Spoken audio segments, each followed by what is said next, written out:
Hello friends, स्वागत है आप सभी का एएनएस डिजिटल गुरु चैनल पर। तो आइए आज हम लोग स्टार्ट करते हैं आधुनिक इतिहास, जिसमें हमारा सबसे पहला टॉपिक होगा नवीन राज्यों का उत्थान। तो हम लोग स्टार्ट करते हैं।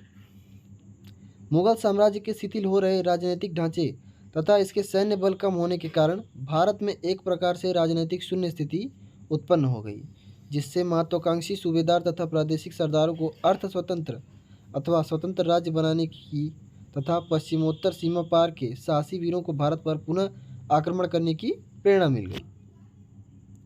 जो मुगल साम्राज्य था, जिसका शासन था भारत के ऊपर, उनके जो राजनीतिक जो राजतंत्र था और उनका जो सैन्य बल था, वो अब धीरे धीरे भारत में उनका खत्म हो रहा था। सैन्य बल तथा उनका जो राजतंत्र था वो धीरे धीरे भारत से खत्म हो रहा था, जिसके कारण भारत में शून्य स्थिति पैदा हो गई। यानी यहाँ पे किसी भी साम्राज्य का जो कि शासन नहीं था, क्योंकि मुगल कमज़ोर हो चुके थे, जिसके कारण महत्वाकांक्षी सूबेदार जो थे, यानी जो कुछ प्रमुख सूबेदार थे या फिर कुछ प्रांतों के जो सरदार थे, उन्हें एक स्वतंत्र राष्ट्र बनाने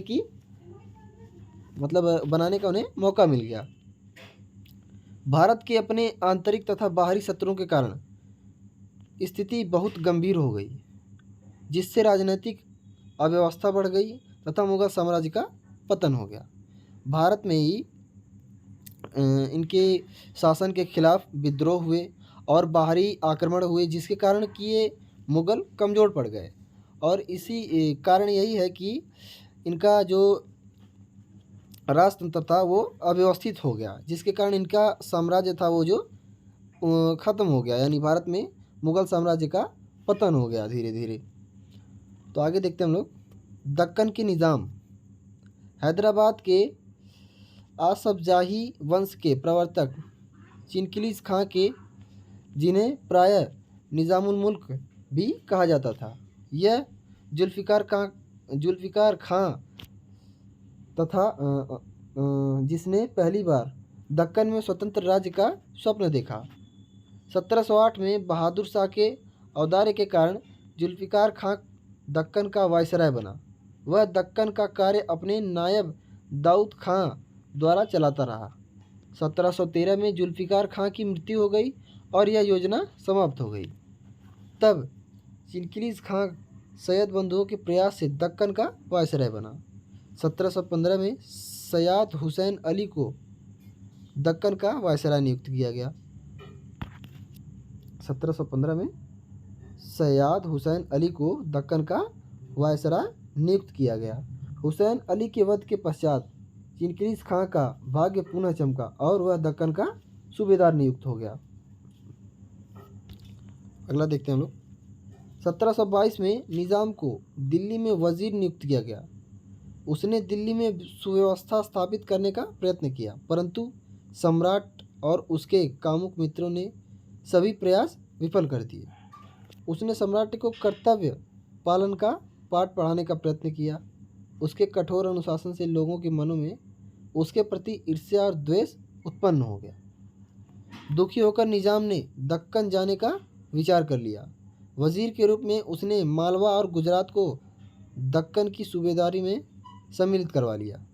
1723 के अंत में उसने शिकार अभियान के बहाने दक्कन की ओर प्रस्थान किया। सम्राट मोहम्मद शाह को यह बहुत बुरा लगा। उसने मुबारिस खां को पूर्ण रूपेण दक्कन का वायसराय बना दिया। किसे बना दिया? मुबारिस खां को पूर्ण रूपेण यानी पूर्ण रूप से दक्कन का वायसराय बना दिया और आज्ञा दी कि निज़ाम को जीवित अथवा मृत उपस्थित करें। और मोहम्मद शाह ने मुबारिक खां को आज्ञा दी कि जो इसके पहले जो था, ये क्या बोलते हैं, मुबारिस खां, उसको बोला गया कि जीवित अथवा मृत्यु उसे उपस्थित करने के लिए। निज़ाम मुबारिस खां से कहीं अधिक शक्तिशाली था और अक्टूबर 1724 में सकूर खेड़ा के युद्ध में मुबारिस खां मारा गया और निज़ाम दक्कन का स्वामी बन गया। सम्राट बेबस था और बाह्य रूपेण अपनी मर्यादा बनाए रखने के लिए उसने किलिच खां को टुक्कन का वायसराय नियुक्त कर दिया और उसे असफजाह की उपाधि भी दे दी। निज़ाम को मराठों के आक्रमण के कारण कुछ समय तक कठिनाई रही। उसने बाजीराव के विरुद्ध युद्ध किया और हार खाई। दिसंबर 1737 ईस्वी में उसने सम्राट के साथ नादिर शाह के विरुद्ध करनाल के युद्ध में भी भाग लिया। दिल्ली में लौटने के पूर्व नादिर शाह ने सम्राट को निज़ाम के विरुद्ध सचेत भी किया कि यह व्यक्ति आवश्यकता से अधिक महत्वाकांक्षी और चालाक है। नादिर शाह के लौटने के पश्चात निज़ाम दक्कन चला गया और लौटकर उसने अपनी स्थिति सुदृढ़ कर ली। निज़ाम में भी वह सभी गुण थे जो स्वतंत्र राज्य बनाने के लिए आवश्यक होते हैं। वह सफल कूटनीतिज्ञ और परोपकारी शासक था। उसने शांति और व्यवस्था स्थापित की और कृषि और उद्योग को बढ़ावा दिया और वहाँ का लोकप्रिय बन गया।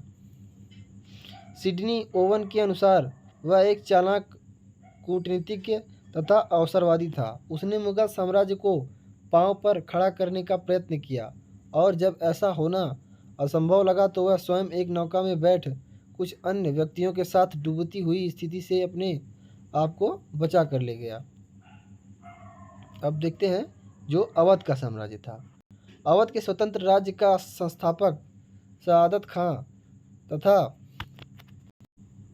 बुरहानुल मुल्क था। सआदत खां शिया था और निशापुर के सैयदों का वंशज था। 1720 में वह बगाना का फौजदार नियुक्त किया गया। उसने सैयद बंधुओं के विरुद्ध षड्यंत्र में भाग लिया और सम्राट की दृष्टि में ऊपर उठ गया। फलस्वरूप पहले उसे पंजहजारी फिर सप्तहजारी का मनसब मिला और बुरहानुल मुल्क ने की उपाधि दी गई। 1720 से 1722 तक वह आगरे का गवर्नर भी रहा, जिसका शासन उसने अपने नायब नीलकंठ नागर के द्वारा चलाया, परंतु शीघ्र ही वह दरबार का कृपापात्र नहीं रहा और उसने राजधानी से बाहर अवध का गवर्नर नियुक्त किया। शीघ्र ही उसने अपने लिए अवध का स्वतंत्र मुस्लिम स्थापित कर लिया। 1739 में सआदत खां को नादिर शाह के विरुद्ध लड़ने के लिए दिल्ली बुलाया गया। वह वीरता से लड़ा परंतु बंदी बना लिया गया। उसने नादिर शाह को दिल्ली पर आक्रमण करने के लिए प्रेरित किया, परंतु यह दांव उल्टा पड़ गया। उसने आक्रमणकारी को 20 करोड़ की आशा दिलाई थी। जब उससे यह धन मांगा गया तो सआदत खां ने विष खाकर आत्महत्या कर ली। उसके पुत्र नहीं थे। उसने अपनी पुत्री का विवाह अपने भतीजे सफदरजंग से कर दिया और इसी कारण यह उसका उत्तराधिकारी बना। सम्राट मोहम्मद शाह ने एक फरमान द्वारा सफदरजंग को अवध का नवाब नियुक्त कर दिया। 1748 में सम्राट मोहम्मद शाह ने सफदरजंग को अपना वजीर नियुक्त कर लिया और उसके उत्तराधिकारी प्रायः नवाब वजीर कहलाने लगे। 1819 ईस्वी में इस वंश के 7वें शासक सआदत खां ने अवध के राजा की उपाधि धारण की। कब धारण की? 1819 ईस्वी में। सेना को शक्तिशाली बना लिया तथा दिग, कुंभेर, वेद तथा भरतपुर में 4 दुर्ग बना लिए। नादिर शाह के आक्रमण के पश्चात हुई अव्यवस्था से लाभ उठाकर उसने आगरा तथा मथुरा पर अधिकार जमा लिया तथा भरतपुर राज्य की नींव रखी। अहमद शाह अब्दाली ने इस परिस्थिति को स्वीकार कर लिया तथा बदन सिंह को राजा की उपाधि दे दी, जिसने महेंद्र शब्द भी जोड़ दिया गया।